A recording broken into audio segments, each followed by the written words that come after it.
პირველ რიგში მოგესალმებით მადლობას როქი ეპოქიოს მისთვის საშუალება მოგეცადეთ ჩვენ პოზიცია დავუფიქსირებთ ეს ცოტა ასე ვთქვათ დაჩქარებული წესრიგებული გადაწყვეტილება არის ჩემი პროგრამის პრესკონფერენცია მომეწვია და საჯარო გამეხატა გუშინ საჯარო გამეხატა ეს სიტუაციას ვთქვათ გუშინ უკვე იყო კიდევ ზარები როგორც თავ ჯორჯიას მხრიდან ასევე სააგენტოს მხრიდან სხვა ორგანოების მხრიდან დაინტერესება მათ მხრიდან არის უბრალოდ სიჩქარე იმითაც არის გაბილოებული რომ მე მიწევს უცხოეთში გაფრენა ჩემს პარტნიორებთან უცხოელ პარტნიორებთან შეხვედრა რათა ის საკითხები და პრობლემები რაც გვაქვს ასე ვთქვათ დროულად იქნას გადაჭრილი უცბად ასე ვთქვათ ისტორიას გეტყვით ჩვენი კომპანიის ისტორიას და შემდეგ ბოლოსკენ თქვენგანაც კითხვებს მივიღეთ 2023 წელს აპრილის თვეში უკვე 2 წელი შესრულდება მალე რაც ჩვენ გავხსენით სახმელეთო მომსახურების კომპანია თბილისის აეროპორტში სახმელეთო მომსახურებაში გულისხმობა როგორც გზავრთა მომსახურება ასევე პორტების სხვადასხვა ავიაკომპანიების პორტების მომსახურება 2 წლის განმავლობაში კომპანიამ გადადგა ძალიან დიდი ნაბიჯები განვითარების ამჟამად ჩვენთან დასაქმებულია 250 თანამშრომელი 250 თანამშრომელი არის გადამზადებული საერთაშორისო დონეზე ყველა საჭირო ტრეინინგი აქვს ჩატარებული ასევე ჩვენთვის ძალიან მნიშვნელოვანი იყო რომ ღირსეული სამუშაო გარემოებები თანამშრომლებისთვის და ამ მიმართულებითაც დიდი ნაბიჯები იქნა გადადგმული სოციალური ბენეფიტები რაც ჩვენ თანამშრომლებს აქვთ ამის გარდა ასევე ჩვენ მილიონობით დოლარის ინვესტიცია ჩავხდით ტექნიკაში სპეცტექნიკაში რომელიც აუცილებელია მომსახურებისთვის პორტების და დღესდღეობით ქართულ ავიაბაზარზე არსებობს კომპანია აერომენიკის სახით რომელსაც სავანად შეიძლება ითქვას რომ ეს არის ევროპული დონის თანამედროვე გამართული კომპანია ჩვენი როგორც ბიზნესის მთავარი მოტივაცია არის გაფართოება და ამისთვის შევიქმნით რომ რაც შეიძლება მეტი კლიენტი მყოლოდა ჩვენს ბაზარში ასე ვთქვათ და რა თქმა უნდა პირველი დღიდან დავიწყეთ ავიაკომპანიებთან საუბარი მოლაპარაკებები ვინც დაინტერესდებოდა ჩვენი სერვისებით და გასაინტერესო ის არის რომ ძალიან ხშირი შემთხვევა როდესაც ავიაკომპანიები თავად მოგვართავენ იმიტომ რომ ხედავენ ბაქანზე როგორც მუშაობს ტერმინალში როგორც მუშაობს ჩვენ ასე ვთქვათ ჩვენი დონე გვაქვს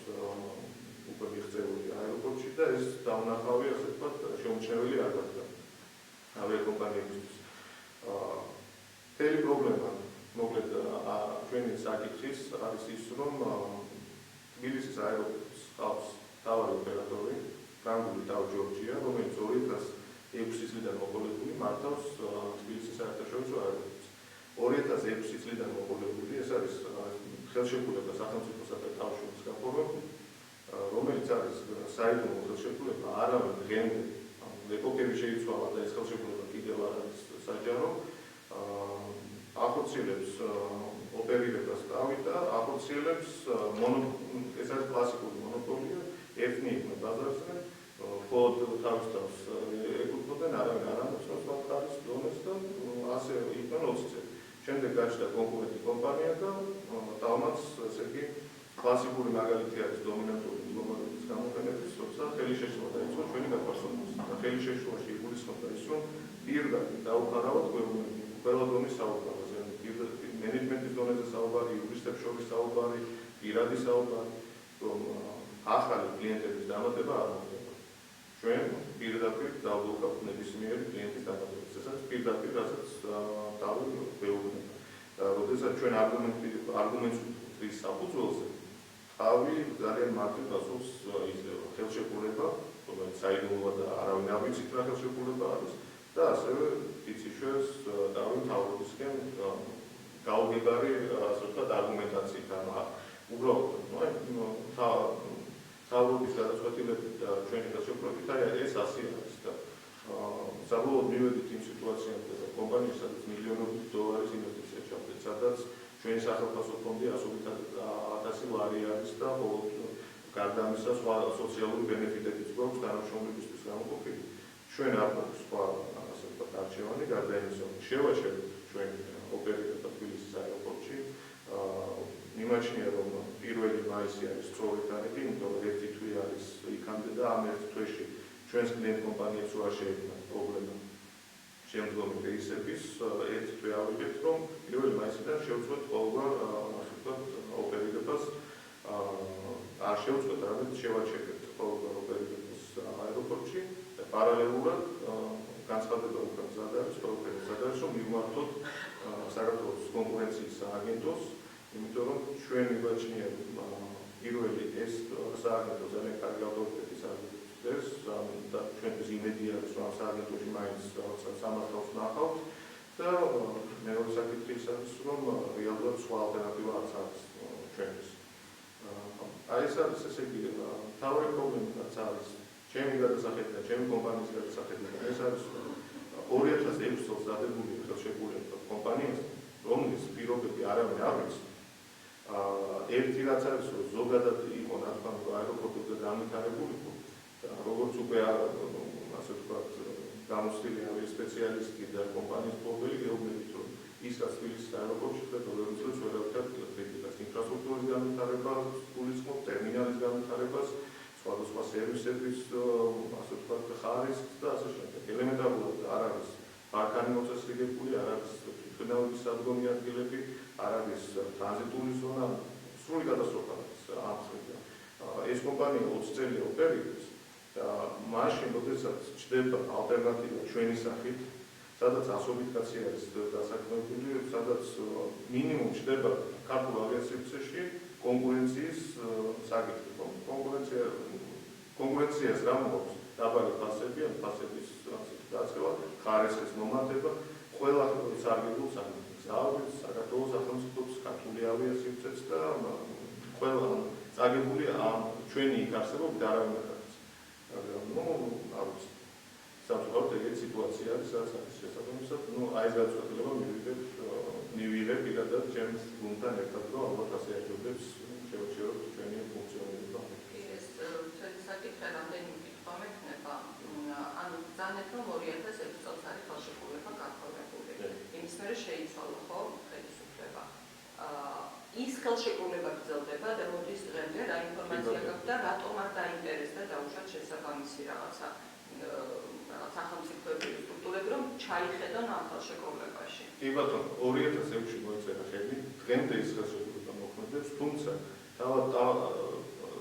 თავ ჯორჯიას მფლობელობაც კი შეიცვალა, ჩვენთან ხელისუფლება შეიცვალა კი არა,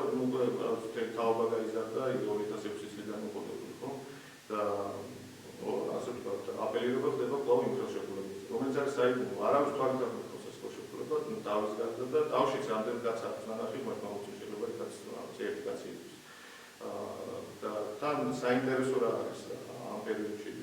ეს საჯარო არის დაფარული არ არის რაღაცა გულვარული ინფორმაციას არ საჯაროა და თავს სურს და ღიად განაცხადეს, რომ გახანგრძლივდეს მათი ვადა როგორც თავი ოპერატორს 2027 წელს გასდით ეს ვადა და ახლა არის 2029-30-მდე რომ გახანგრძლივდეს და მოლაპარაკებებიც არის საჯარო ასაკად საქართველოს თავისთან. იქიდან გამომდინარე, რაც მე უკვე ვახსენე, მდგომარეობა გაფრთხილია თბილისის აეროპორტის, ხო? მე არ ვიცი ეს საერთოდ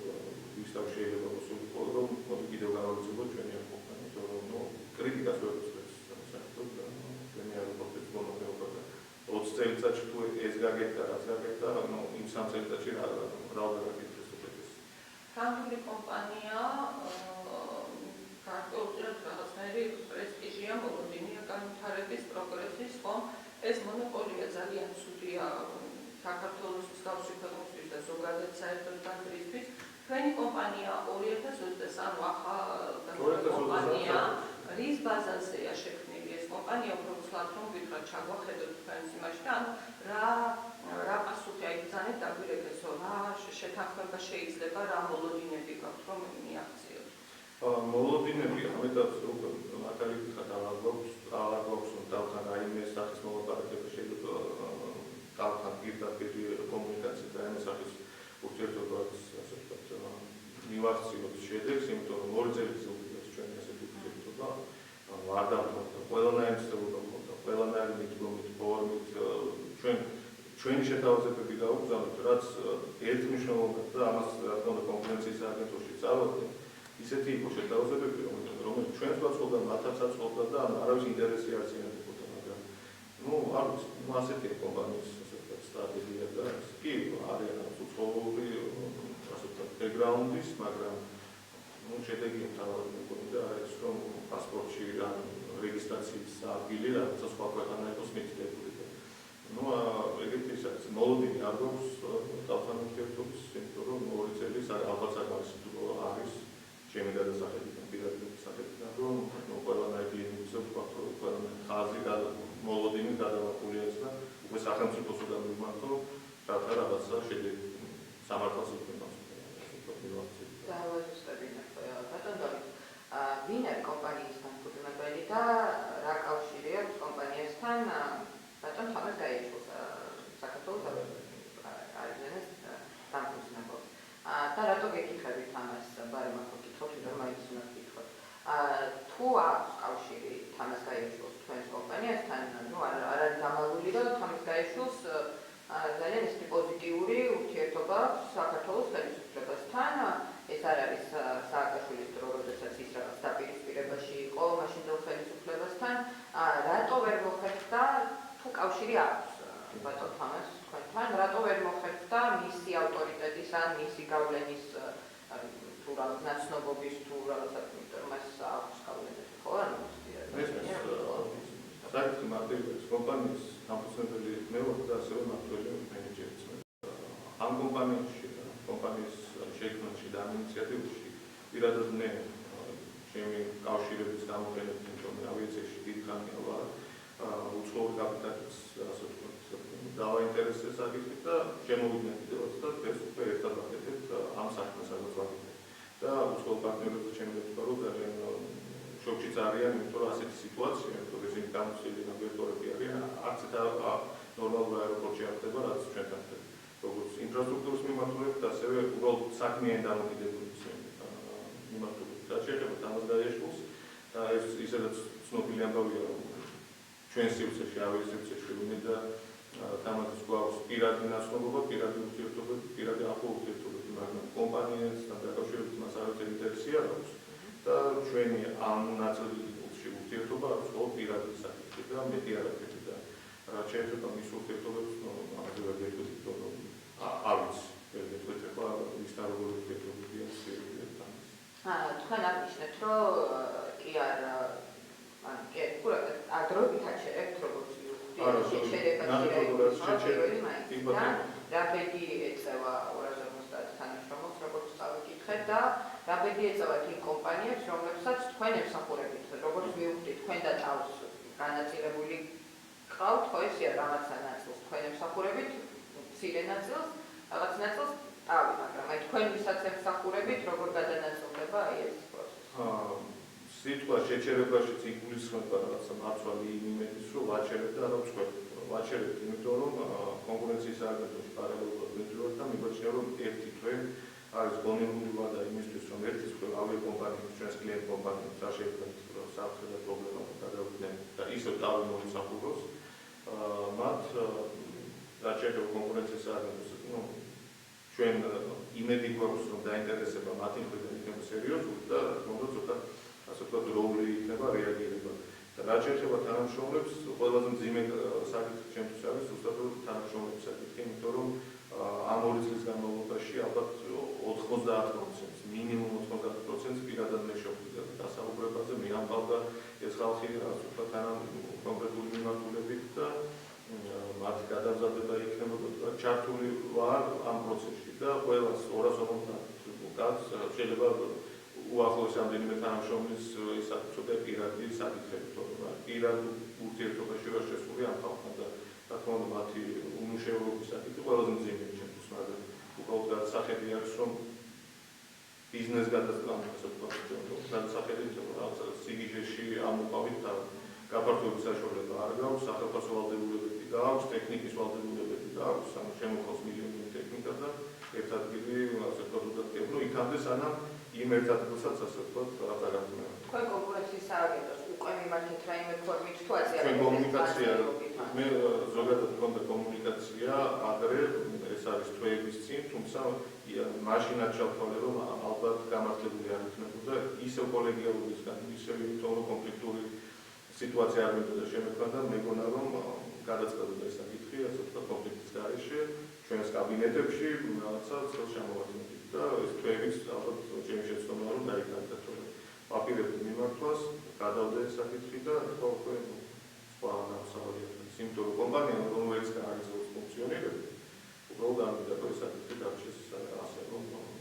ახლა სივრცეში არის მონოპოლისტური კომპანია, რომელიც ძალიან ცუდად იქცევა ბიზნესთან, ახალ ბიზნესთან და კონკურენტებთან მიმართულებით. ბაზარს აყენებს შილს, როდესაც არის მონოპოლი იქ და თქვენთან რომ უცხოურ კომპანიებთან გაქვთ აი რომ თქვენთან რომელიც კომპანიებთან რომ აი უფრო დამაჯერებელი იყოს და უშუალოდ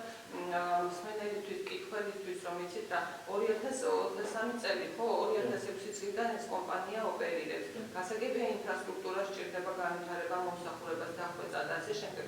აი რომ გითხრათ უფრო რომელ ქვეყნებთან, რომელ კომპანიებთან გაქვთ თანამშრომლობა, რომ უფრო მარტივი საკითხი არის ამ ხრივ ესე იგი აი როდესაც ტექნიკაზე საუბრობთ. ტექნიკის ბევრი მიმზოდებელი არსებობს, თუმცა ჩვენ გვაქვს ექსკლუზიური ხელშეკრულებები რამდენიმე ევროპულ მიმზოდებელთან ტექნიკის და დღეს ქართულ თბილისის აეროპორტში ჩვენი სახით, ანუ იმ ტექნიკის სახით, რაც აყენია, შემიძლია ეკვივალენტში რომ თქვა, ეს არის Rolls-Royce და Bentley Rolls-Royce საერთოდ იმიტომ რომ ეს არის ნეოპლანის, ეს არის GL, ეს არის TLT, Mulagi, საუკეთესო ფირმების ტექნიკა ჩამოყოს. საერთოდ პარტნიორებს აბუ-დაბის კომპანია არის, არაბული კომპანია არის, რომელსაც ავიაგამოცდილება აქვს და ჩვენი გათვლები ზუსტად ის იყო, რომ 2023 წელია კონტრაქტიც გადის, უკვე დრო იყო, რომ რაღაც მეორე ჰელინგური კომპანია გაჩენილ და აქ ყურადღება მინდა გავამახვილო, რომ თავი არის თავი ოპერატორიც და ჰელინგური კომპანიაც. და როგორც თავი ოპერატორი ბოროტად იყენებს ამ თავის სტატუსს და ჰელინგურ საკითხში ერება და ჩვენ ასეთ პრეს-რელიზშიც გავაცილეთ ევროკავშირის პირდაპირ რეგულაცია არის, რომლის მიხედვითაც 2 მილიონზე მეტი მგზავრობადი აეროპორტში მინიმუმ 2 ჰელინგური კომპანია უნდა მინიმუმ 2. ჩვენთან არის 5 მილიონზე მეტი. და დომინანტ კომპანიას თორსო იყოს ბოლოდ ერთი და თვითონ იყოს ხარისხის განსაზღვრელი და აბსოლუტური სიტუაცია. იმის გათვალისწინებით, რომ ევროკავშირი მინდა წასვლა, ევროპული წესების შემოტანა, ევროპული სტანდარტების და პირდაპირ ევრორეგულაცია არის. პირდაპირ რომ 2 მილიონზე მეტი მგზავრობადი ის შემთხვევაში აეროპორტში 2 ჰელინგური კომპანია სახმელეთო მომსახურების კომპანია დაიწყოს. ყველანაირ სტანდარტთან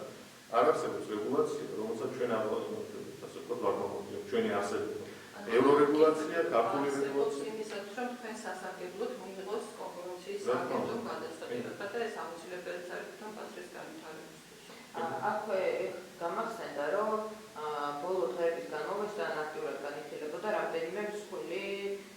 ავიაკომპანიის შემოსვლა ქართულ ბაზარზე. ყველაზე ესეთი ყურის მომჭრელი მათ შორის იყო British Airways სიტუაცია. მოახერხეთ თუ არა თქვენ ამ კომპანიებთან გასვლა, ემსახურებით თუ არა მას და რაღაცა მოლაპარაკებებზე გასვლის დონეზე მაინც თუ აღმოჩნდით თუ